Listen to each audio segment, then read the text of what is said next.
Good morning, students.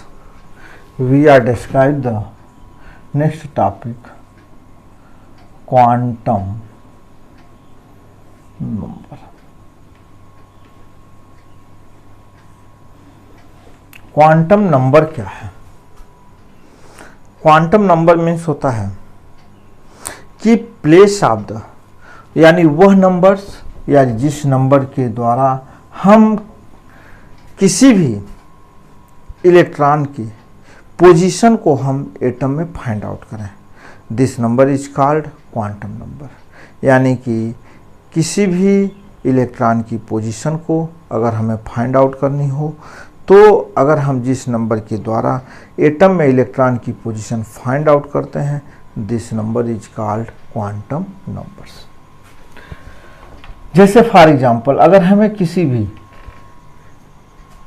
का अगर हमें पता करना हो कि एड्रेस, तो एड्रेस के लिए हमें फाइंड आउट पहले करते हैं हम स्टेट को मिलेगा, स्टेट से फिर हम आते हैं उसके डिस्ट्रिक्ट पे, डिस्ट्रिक्ट से फिर आप आते हैं उसके नियरेस्ट पोस्ट ऑफिस पे, नियरेस्ट पोस्ट ऑफिस से तब हम विलेज को फाइंड आउट करते हैं और विलेज फाइंड आउट करके तब हम उस पर्सन को फाइंड आउट कर लेते हैं।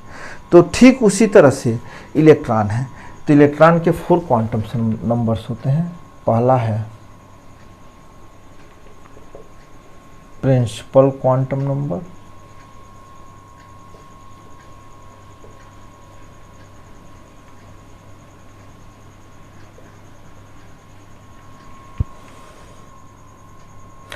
Principal quantum number, longitudinals are azimuthal quantum numbers,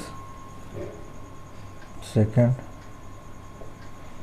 azimuthal या longitudinals quantum numbers,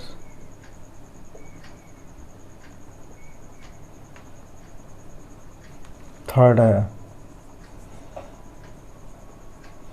magnetic quantum numbers,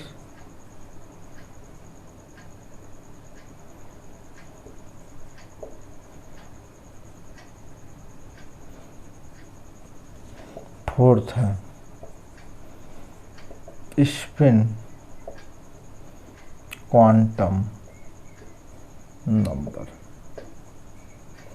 4 principal quantum numbers को एन से, लॉन्गिट्यूडनल या एजीमुथल को एल से, मैग्नेटिक क्वांटम नंबर को एम से और स्पिन को एस से इंडिकेट करते हैं। तो हम सबसे पहले 1 बाय 1 एक दूसरे को डिस्क्राइब करते हैं।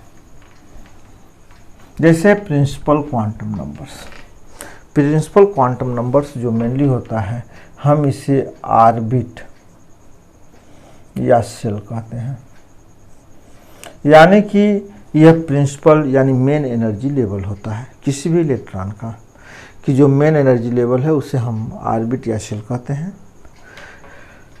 इसे हम एन से इंडिकेट करते हैं। एन की वैल्यू 1 2 3 4 5 6 7 मेन होती है and so on.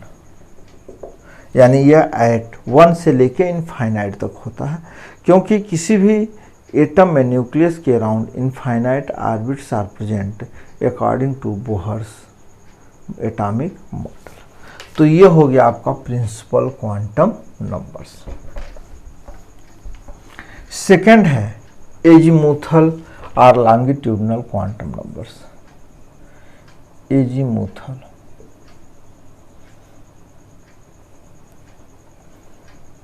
Quantum number, इसे हम यल से इंडिकेट करते हैं।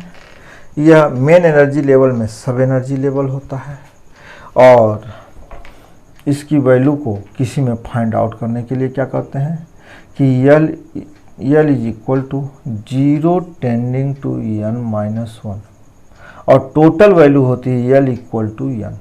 यानी total value number of orbit के इक्वल होती है। यानी कि किसी भी ऑर्बिट में सब सेल, इसे हम क्या कहते हैं, सब सेल कहते हैं। सेल में सब सेल, तो सब सेल के नंबर्स क्या होते हैं, सेल के इक्वल होते हैं। लेकिन हम फाइंड आउट कैसे करते हैं, 0 टेंडिंग टू n माइनस 1।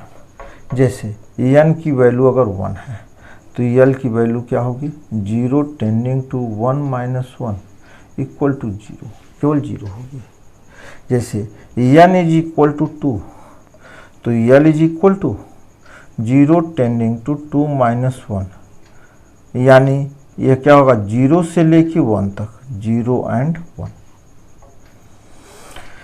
ठीक, अगर n की वैल्यू 2 है तो यल की वैल्यू 0 टेंडिंग टू 2 माइनस 1, 2 हो गया ना, यहाँ 3 लिखे, 3 तो 3 माइनस 1 यानी 0 1 2। अगर n इज इक्वल टू 4 तो यल की वैल्यू क्या हो जाएगी equal to 0 tending to 4 minus 1, यानी हो जाएगा 0 1 2 एंड 3। और टोटल वैल्यू कितनी हो गई, देखिए n की वैल्यू 1 है तो टोटल यल की वैल्यू 1 होगी। टोटली अगर n की वैल्यू 2 है तो टोटल यल की वैल्यू 2 होगी। यहाँ 3, तो अब देखिए जैसे 2 है 1 2, यहाँ 3 है तो 1 2 3, यहाँ 4 है तो 1 2 3 4। अगर हम 0 है तो 0 को इंडिकेट करते हैं यस से, यस सब सेल। 1 है तो P सब सेल, 2 है तो D सब सेल, 3 है तो F सब सेल से इंडिकेट करते हैं। तो यह था एजीमुथल क्वांटम नंबर्स।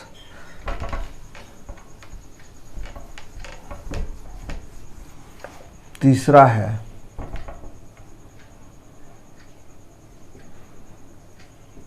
मैग्नेटिक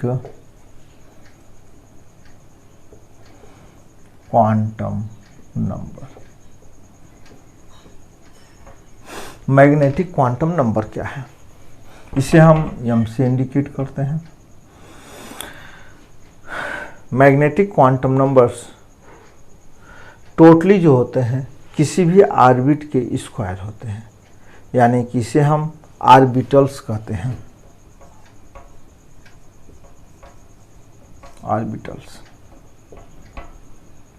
इसे m से इंडिकेट करते हैं। m की total value, m is total equal to 2l plus 1 ये होता है। और कौन कौन सी वैल्यू होती है, m is equal to minus l tending to 0 tending to plus l, या plus l tending to 0 tending to minus l तक होती है, और 2l प्लस 1 होती है।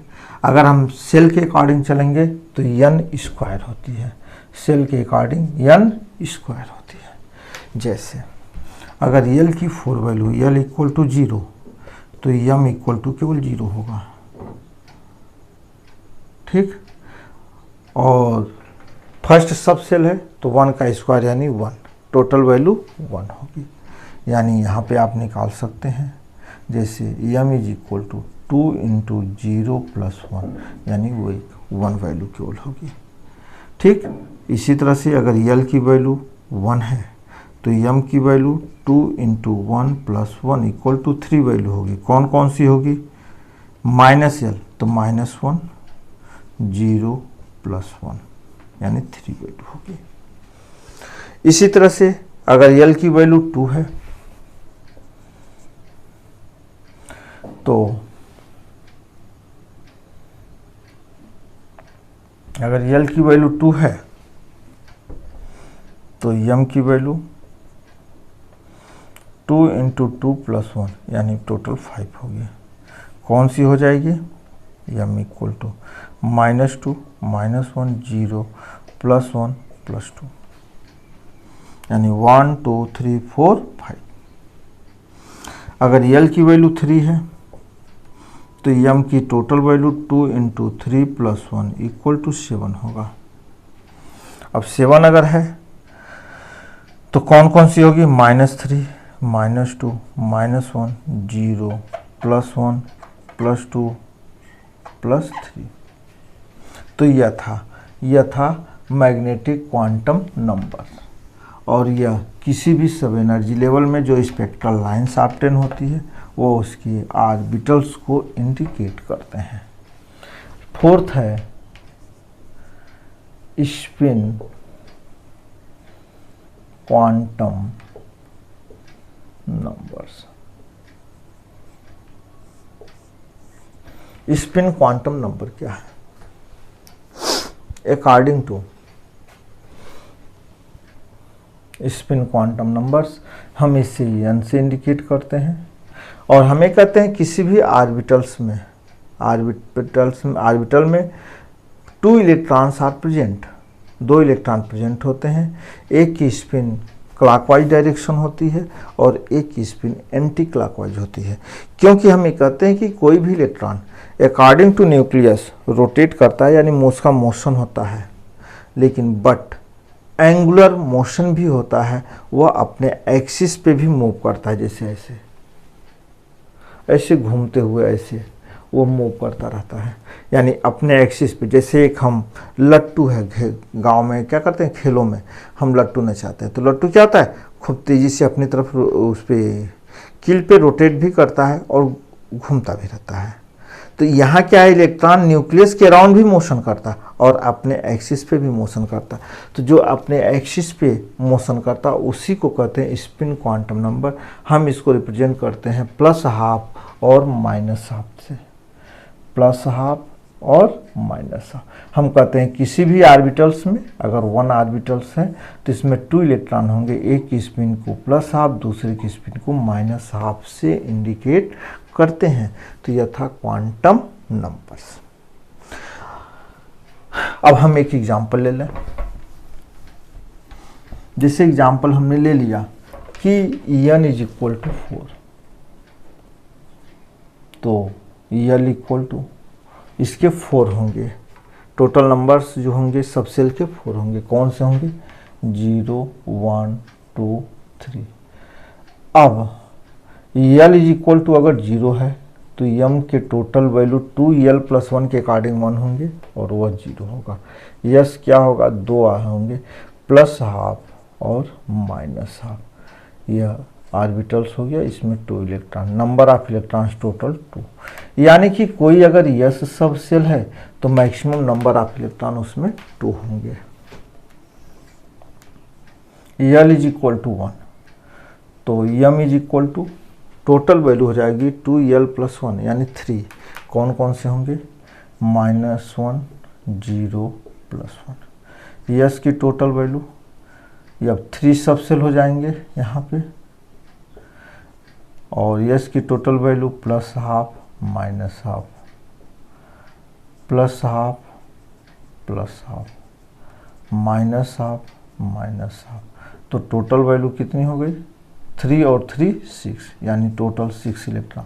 अब यह p सब सेल है, p में मैक्सिमम नंबर ऑफ इलेक्ट्रॉन कितने होंगे? 6 होंगे। L = 2, तो टोटल वैल्यू m की 2 × 2 + 1 यानी 5 होगी। तो 5 कौन सी हो जाएगी? जैसे -2 -1 0 +1 +2।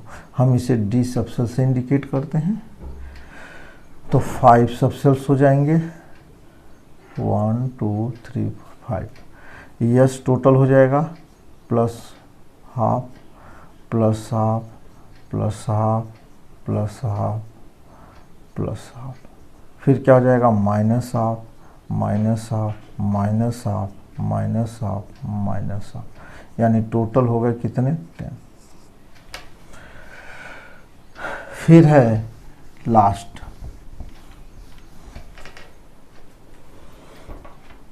L = 3, तो दिस इज कॉल्ड एफ सब सेल। तो टोटल वैल्यू m की 2 × 3 + 1 = 7। तो क्या हो जाएगा? -3 -2 -1 0 +1 +2 +3। तो अब इसके अकॉर्डिंग क्या हो जाएगा? यस 7 सब सेल हो जाएंगे, 1 ऑर्बिटल्स 1 2 3 4 5 6 7 3 4 5 6 7। अब सबके लिए यस की वैल्यू पहले +½ +½ +½ +½ +½ +½ ये क्या हो जाएगा? -½ -½ -½ -½ minus of minus of minus of. तो ये चीज़ है, यानी कुल कितने इलेक्ट्रॉन होंगे 7 + 7 = 14। तो हम कह सकते हैं ये आप सब सेल में मैक्सिमम नंबर ऑफ इलेक्ट्रॉन क्या होते हैं 14।